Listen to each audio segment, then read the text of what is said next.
Oke, terima kasih. Ya, jadi firman hari ini itu diambil dari Yohanes 3, 1 sampai dengan 6, yang dilanjutkan dengan Yohanes 16 ayat 16 sampai dengan 21. Jadi mengenai Yesus dan juga Nikodemus. Ya, jadi firman kali ini tentang Yesus dan Nikodemus. Nah, namun sebelumnya perkenalkan dulu, nama saya adalah Ignatius Michael Aldrich dan saat ini saya duduk di kelas 9 dari SMP Negeri 1 Kudus. Dan puji Tuhan, saya dapat kesempatan diberi kesempatan untuk melayani sebagai wakil koordinator Sitins BPN PKKI. Kemudian puji Tuhan juga mendapat kesempatan untuk menjadi pewarta remaja dari BPK PKKKS, kemudian tim pujian dan penyembahan komunitas Gracia di Kudus. Dan puji Tuhan, saya juga pernah menuliskan sebuah buku yang berjudul Asiknya Berpetualang di Holy Land. Ya, jadi itu singkat tentang saya. Nah, saat ini kita boleh siapkan dulu kitab sucinya di Yohanes 3 ayat 1 sampai dengan 6 dan juga 16 sampai 21. Mungkin boleh dibuka dulu kitab sucinya, yang udah dibuka mungkin boleh kasih emot jempolnya, karena sebentar lagi kita akan melihat video tentang Tuhan Yesus dan juga Nikodemus. Jadi boleh dipersiapkan dulu ya kitab sucinya gitu ya, atau HP sucinya juga boleh. Oke, saya anggap sudah semuanya dibuka ya, karena setelah kita akan menyaksikan sebuah video. Ya, silahkan. Ya, itu tadi videonya. Jadi sebetulnya video ini tuh dia mengisahkan yang sudah tertulis di kitab suci, yaitu Yesus dan juga Nikodemus gitu. Dan tadi sempat, jadi ini ceritanya Nikodemus itu mendatangi Yesus pada malam hari untuk ya ngobrol gitu ya, dan juga bertanya-tanya kepada Yesus. Dan Yesus pun sempat berkata di Yohanes 3 ayat 3. Di situ dikatakan Yesus menjawab, katanya, aku berkata kepadamu sesungguhnya jika seseorang tidak dilahirkan kembali, ia tidak dapat melihat kerajaan Allah. Nah, itu ada kata dilahirkan kembali. Hari sebenarnya maksudnya itu apa dilahirkan kembali? Tadi pun Nikodemus juga sudah sempat bertanya, apakah masuk kembali ke rahim jadi kecil lagi atau bagaimana? Dan jawabannya yang pertama itu adalah kita menerima dan mengaku Yesus sebagai Tuhan dan juga Juru Selamat kita. Kemudian yang kedua, kita menyerahkan diri kita gitu ya, untuk menjadi milik Allah dalam penebusan Yesus, sehingga kita pun bisa menerima rahmat pembaptisan. Nah, melalui rahmat pembaptisan, maka akan mengantarkan murid-murid Kristus, yaitu kita, untuk bertobat, disucikan, dan layak menerima Roh Kudus beserta karunia dan karismanya melalui sakramen krisma dan pencurahan Roh Kudus. Dan kemudian yang keempat, Roh Kudus inilah yang nanti akan membimbing dan memampukan kita hidup sesuai dengan kehendak Allah. Kemudian yang kelima, sehingga kita perlu dekat dengan Roh Kudus. Kita perlu minta bimbingannya dan terbuka untuk dipakai oleh Roh Kudus melalui setiap karunia dan karismanya. Nah, tetapi bagaimana hal ini semua dapat terjadi? Itu sebuah pertanyaannya. Dan ternyata jawabannya adalah ini dapat terjadi karena Allah memberikan Yesus kepada kita. Jadi karena kasih Allah yang begitu besar, maka Allah pun memberikan aku mengkaruniakan Yesus kepada kita. Itu tertulis di Yohanes 3 ayat 16. Bisa kita baca bersama-sama. Yaitu karena begitu besar kasih Allah akan dunia ini, sehingga ia telah mengaruniakan anaknya yang tunggal, supaya setiap orang yang percaya kepadanya tidak binasa, melainkan beroleh hidup yang kekal. Ya, itu.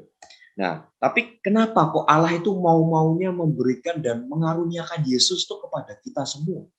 Ya, yang pertama yaitu agar kita atau manusia itu dapat dilahirkan kembali dan tidak hidup dalam dosa dan binasa atau mati karena maut itu sendiri, dan melainkan beroleh hidup kekal dan bersatu penuh dengan Allah.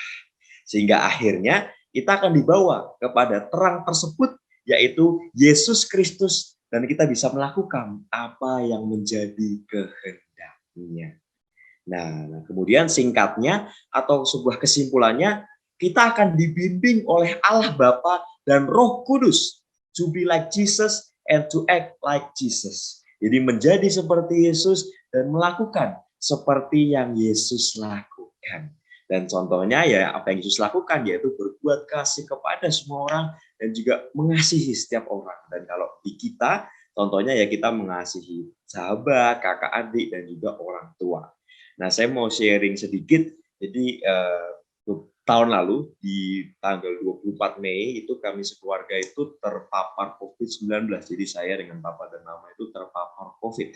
Dan setelah 2 minggu, puji Tuhan, kondisi saya dan mama itu cukup membaik. Nah, tetapi kondisi papa itu sangat semakin memburuk gitu dan mengalami sedikit sesak nafas.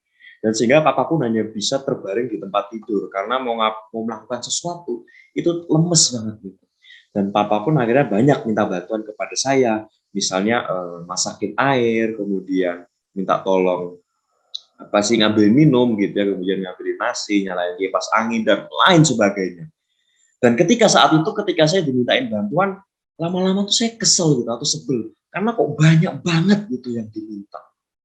Namun ternyata beberapa hari kemudian papa saya pun masuk rumah sakit. Dan setelah itu papa pun juga akhirnya mengalami drop atau kondisi yang kritis di mana papa saya tuh hampir meninggal dunia. Dan saya pun akhirnya saat itu menjadi menyesal.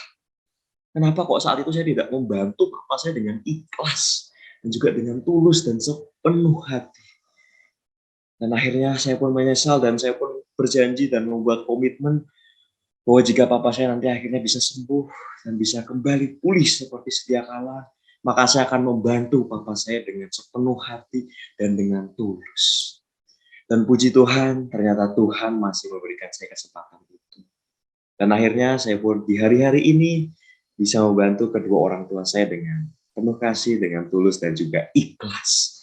Jadi teman-teman, sahabat-sahabat dan juga adik-adik semuanya, jangan pernah kita sampai berada di posisi di mana kita menyesal dulu tidak membantu dan tidak mengasihi orang tua, bahkan sesama dengan penuh kasih. Ya, jadi tentang sharing singkatnya. Dan inilah sebenarnya makna sejati dari dilahirkan kembali atau lahir baru. Dan kemudian ada pun langkah praktis supaya kita bisa dilahirkan kembali, yaitu 3B. Jadi diingat-ingat ya, apa? 3B. Ya, B yang pertama itu adalah berdoa. Jadi memang kita harus berdoa kepada Tuhan, kepada Roh Kudus. Jadi kita harus berdoa dan fokus ketika berdoa itu dengan khusyuk. Bukan doa yang hanya sekedar formalitas atau karena kewajiban-kewajiban. Jadi doa benar-benar tulus dari dalam hati karena kita ingin datang kepada Tuhan dan berdoa kepadanya atau bercakap-cakap dengan Tuhan. Nah, kemudian yang B yang kedua itu adalah membaca kitab suci. Ya, jadi kitab suci ini sebenarnya adalah suatu surat cinta dari Tuhan. Sehingga kita pun harus membaca kitab suci supaya kita bisa dilahirkan kembali. Dan kita pun nanti bisa semakin dekat nih dengan Tuhan, Roh Kudus gitu ya. Dan kemudian yang ketiga B yang terakhir adalah beribadah gitu. Jadi ya menerima sakramen Ekaristi. Jadi kita mengikuti misa atau ekaristi ya minimal seminggu sekali lah ya, misa mingguan gitu. Tapi kalau bisa misa harian setiap hari itu akan jauh-jauh lebih baik gitu. Dan kemudian ada juga menerima sakramen tobat. Karena kita ini manusia ini bukanlah orang yang suci gitu ya, bukan. Jadi kita masih kadang-kadang ada sedikit-sedikit dosa gitu, misalnya melawan orang tua atau mungkin menyakiti hati teman dan lain sebagainya. Jika kita pun harus bertobat dan memohon ampun kepada Tuhan dan salah satunya bisa melalui menerima sakramen tobat.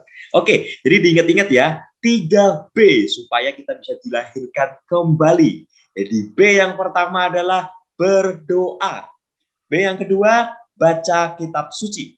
B yang ketiga adalah beribadah. Oke, jadi diingat-ingat ya itu 3B itu supaya kita bisa dilahirkan kembali. Iya, ya itu saja. Terima kasih dan Tuhan Yesus memberkati.